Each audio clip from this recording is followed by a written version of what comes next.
ফিলিস্তিনিদের এই সংকট সময়ে ঠিক কোন অবস্থানে আছে বিশ্ব ফুটবলের দুই শক্তি ব্রাজিল ও আর্জেন্টিনা?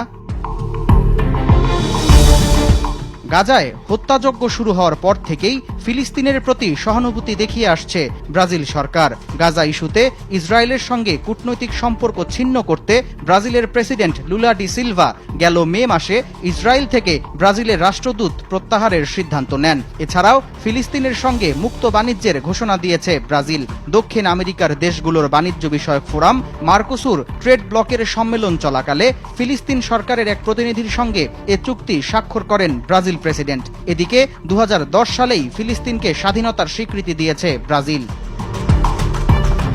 তবে ফিলিস্তিনের প্রতি বরাবরই বিরূপ আচরণ দেখিয়েছে আর্জেন্টিনার সরকার। গেল শনিবার ফিলিস্তিনের সশস্ত্র গোষ্ঠী হামাসকে সন্ত্রাসী সংগঠন হিসেবে আখ্যা দিয়েছে আর্জেন্টিনা। এছাড়াও চলতি বছর ফেব্রুয়ারিতে ইসরায়েল সফর করে ইহুদি ধর্ম গ্রহণের ইচ্ছা ব্যক্ত করেছেন আর্জেন্টাইন প্রেসিডেন্ট জেভিয়ের মিলেই। আরব ও ইসলামিক গ্রুপের কাউন্সিলের দূতদের সঙ্গে একটি পূর্ব নির্ধারিত মিটিং বাতিল করে দিয়েছেন প্রেসিডেন্ট মিলেই। তার দপ্তর এক বিবৃতিতে জানায়, বৈঠকটিতে ফিলিস্তিনের উপস্থিতি থাকায় নিজেকে প্রত্যাহার করে নিয়েছেন তিনি।